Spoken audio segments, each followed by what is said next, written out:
All right, let's go live. Let's go live on Instagram. And let's go real quick story on Instagram as well. All right. We are live right now. Let's go. You're going to want to watch some of this. This is going to be some good stuff. Let's see if we can get in the right mindset to go next level. Let's do this. All right, guys, here's what I want to talk about today. 42nd birthday today. That's right. I told my kid I'm actually 24 though. 24 years old today. So don't get it twisted. It's not 42. It's actually 24 years old. Thank you very much. And yeah, I'm just pretty excited. I'm pretty excited to be 42 years old because the older that I get, the more I continue to learn about myself. But you have to keep searching and you have to keep looking for the different things.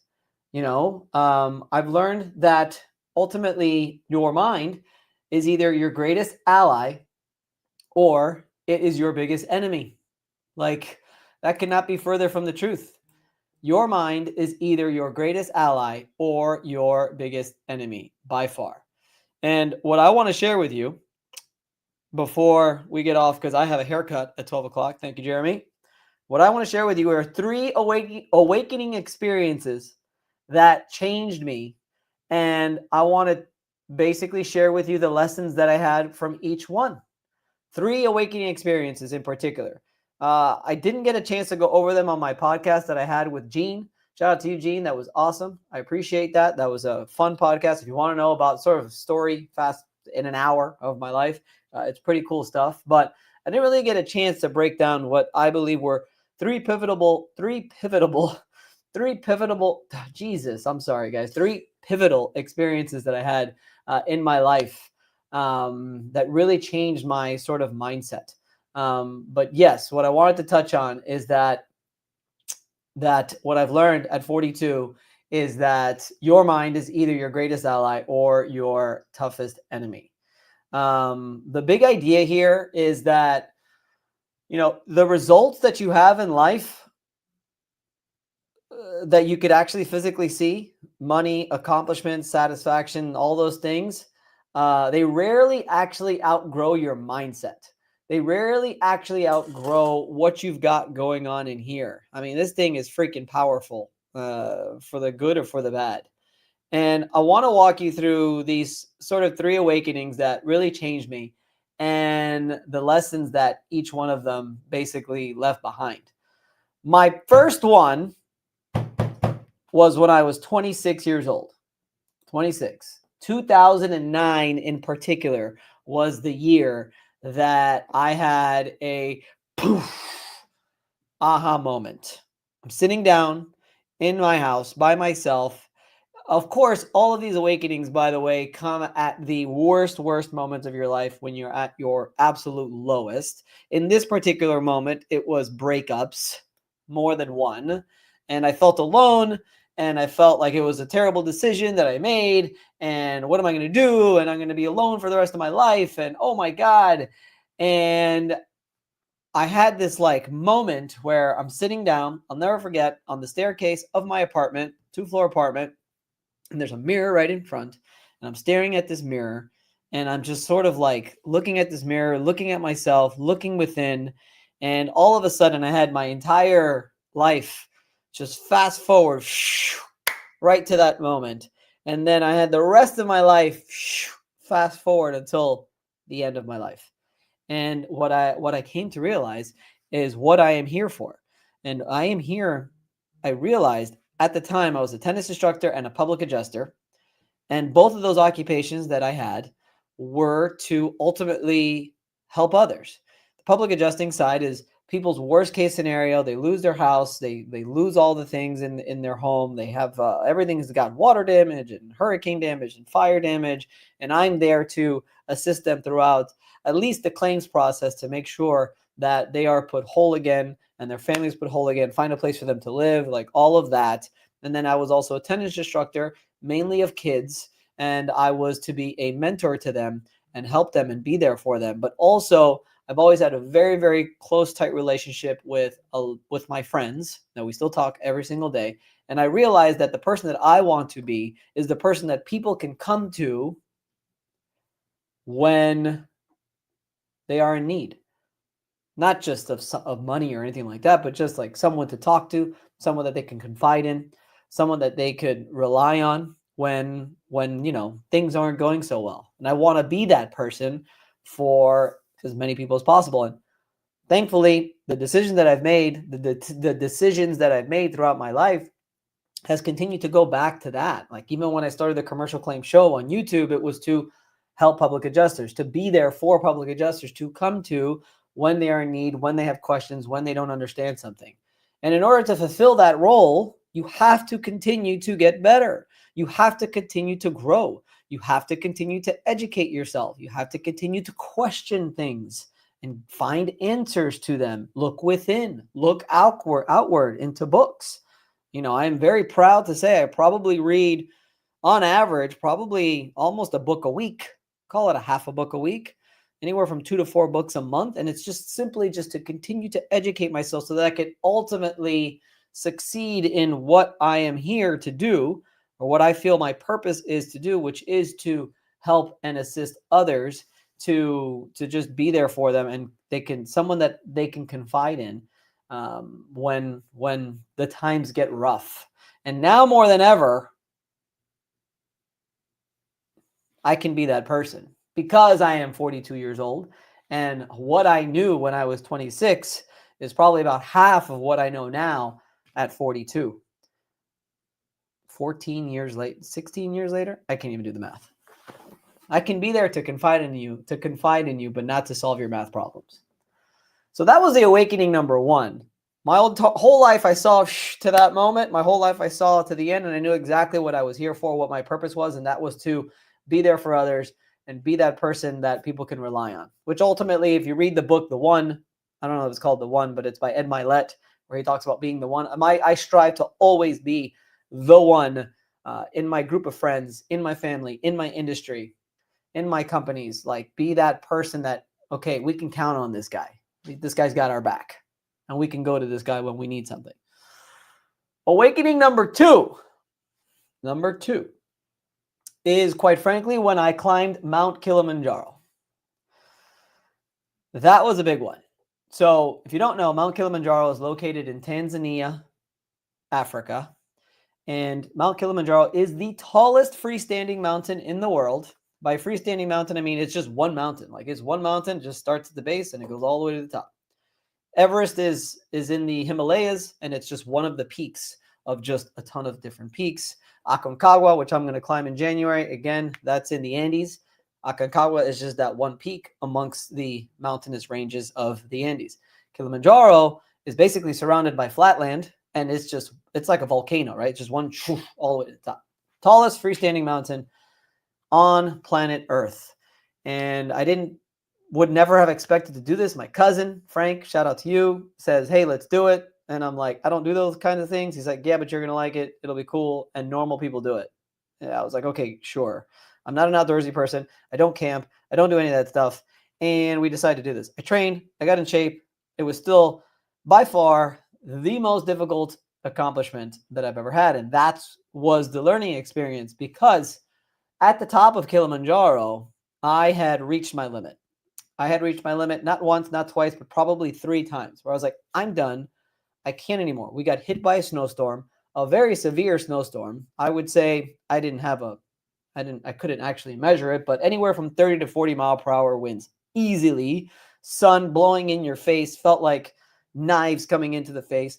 My cousin, one of the guys that was climbing with us, and even our guide were basically blind the next day from all the snow coming into their eyes, because of how intense it was. While we were trekking, every like 3rd or 4th or 5th step, what's up, Merber, you would fall into the snow hip deep. You'd have to get out. Air so thin that it's just exhausting to take a step, let alone take yourself out of snow, let alone continue to trek all the way to the summit.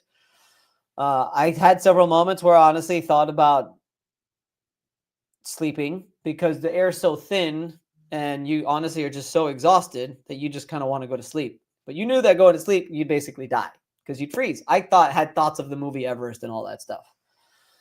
What I realized when I came down from Kilimanjaro was not just the simple fact, which I mentioned in Gene's podcast, was the accomplishment was just an incredible achievement. I remember posting on Facebook the accomplishment, not thinking I would get the reaction that I got. And there was hundreds of comments. I got to find that post of saying, wow, that's amazing. I didn't realize it was such an amazing accomplishment.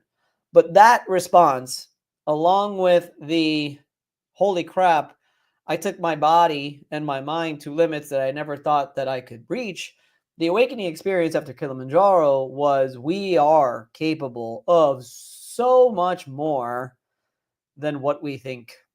And we could take this in all aspects of life: physically, work, family, relationships, everything. We are capable of so much more. I cannot begin to explain to you whatever it is that you think that you want, whatever it is that you want to accomplish, chances are you're selling yourself short. If you want to make $1 million, guess what? You can make 10. If you want to run a marathon, guess what? You could run one of those 50-mile marathons. If you want to climb a mountain, guess what? You can go to space. There are no limitations to what we are capable of. And whatever limitation that you set for yourself, that you think, like David Goggins says, whenever you reached your limit of exhaustion, or of this is the most that I can do, you're only at 40%, which means you have more than half, 60% still left in the tank, still left that you could accomplish, still left that you're capable of. So it's pretty incredible when you think about it. I learned that on Kilimanjaro because I was done. I was finished. I was not going anywhere. I wasn't going to go up anymore, and I even couldn't make it back down. I had thoughts of helicopters having to come save us, but then realizing that we were so high that a helicopter couldn't save us, what the fuck do I do now? That was my thought process up on that mountain. And when I did it and I accomplished it, and I remember even thinking when I did get to the summit, I'm like, how in the hell are we going to get down now? Because you go up there and you take a couple photos, which I'll post some photos in the comments. You can't see anything. It was complete. By the way, we got lost on the way down because it was snow blindness. It was completely like if you're underwater and you don't know where you're at anymore. It was so white. We didn't know where we were, and we got lost on the way down. It was pretty crazy. And I was so exhausted when I got to the top. I was thinking, how the hell am I going to get down? But we did it. Do it. You're capable of it. Even if your mind tells you you're not, your body can do it. Or if your body's telling you you're not, your mind can't.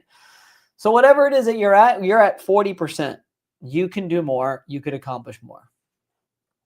And then the third awakening was just a couple of years ago. The third awakening was rock bottom, where I almost went bankrupt, lost almost all of my money, had to take out a loan for money, went negative on my account basically 2 weeks later, was able to come back and was able to get it again.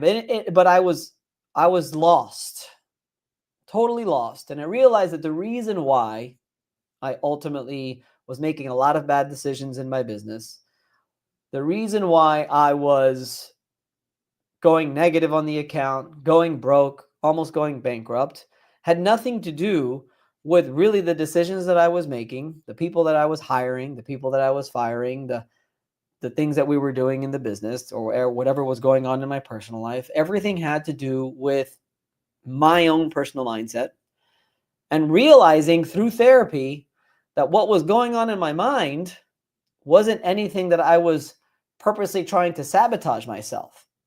What it was actually predisposed opinions and thoughts about myself that have been ingrained in me since either childhood and my past and growing up, or maybe even previous generations.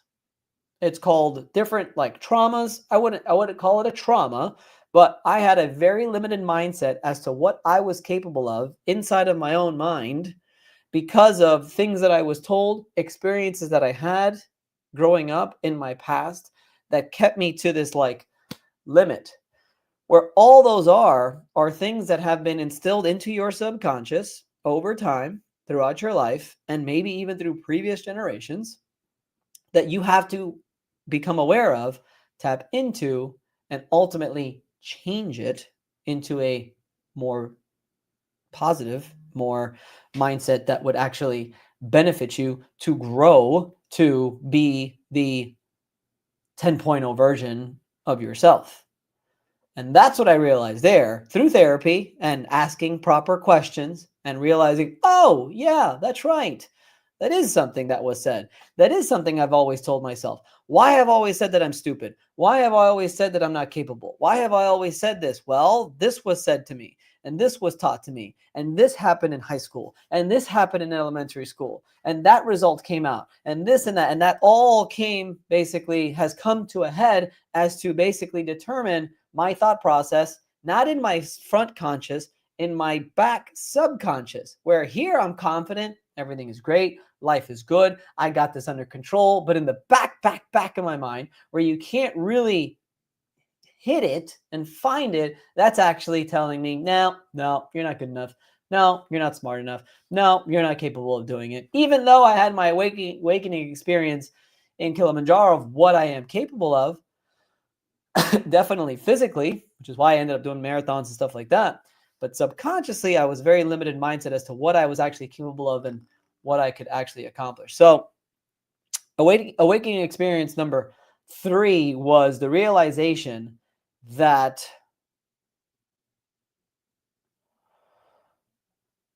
your past, it explains you, but it doesn't define you.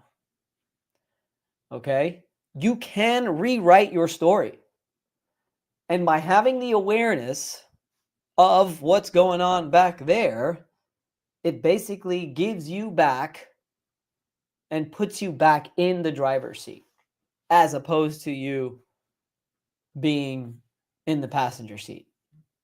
And how do you get into that subconscious? I will tell you, I would strongly recommend, however you choose to do it, is basically sitting down in a quiet room by yourself. I strongly recommend meditation. Journaling is a good one, gets everything out there and really gets those thoughts. I do recommend in writing because it gives you time to clear your thoughts.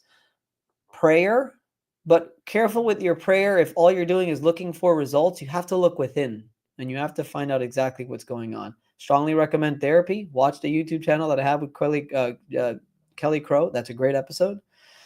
And go in, okay, and realize that you are not your thoughts. You are a human being, quite frankly, a celestial being made up of 99.9% energy that can ultimately accomplish anything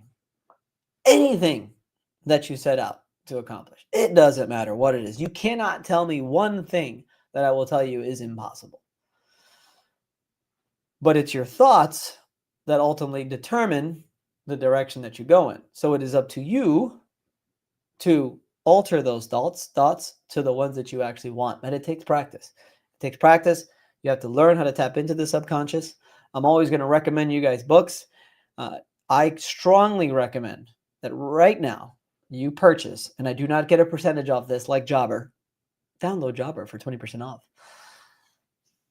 The Breaking the Habit of Being Yourself. Breaking the Habit of Being Yourself by Joe Dispenza is a great start to getting an understanding that what I'm talking about, tapping into the subconscious, meditation, prayer, and really focusing on your energy and directing it in the direction that you want it to go. It's science. It's been proven. They've done studies, and it is what it is.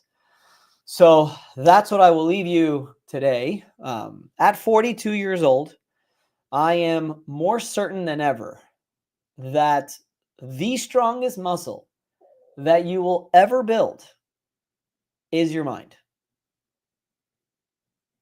And I hope that my 3 awakening experiences that I just shared with you, that I don't share very often, usually in personal conversation, but why not? It's my birthday. Let's go live. I hope that by sharing this, that it can spark an awakening of your own and be a game changer in the near future. And that's it, guys. We're going to end it like that. I got a haircut to go get to. I'm pretty excited. Obviously, it's my birthday. Who doesn't get excited on their birthday? To be 24 years old. It feels good. Feel stronger than ever. And thank you guys for watching. I appreciate it. Follow me on social media. Follow me on all this stuff. All right. Hope you guys really enjoyed that. 3 awakenings. And they all seem to come around the same age. The late 20s are rough. The late 30s are rough. I just think it's funny. Yeah. Everybody's sort of going through the same stuff, but you have to continue to grow. You have to continue to learn. Keep getting after it. No time wasted. All right, guys. Thank you guys so much for watching. Have yourself an amazing weekend. Make sure you chill out and spend as much time as you can with your loved ones and with your friends and your family. Don't work too hard. Give yourself grace. If you feel like you're not doing enough, give yourself some grace. And rest up for the weekend so that you could have a killer week next week. I will not be live next week because I will be on a Disney cruise, baby. So excited for that. Jack, thank you very much. Merbert, thank you very much. Daniel, thank you very much. Jeremy, thank you. Fernando, let's go. Enjoy your weekend, guys. Get yourself energized and ready for the week to come, and spend as much time as you can with your loved ones. Peace out.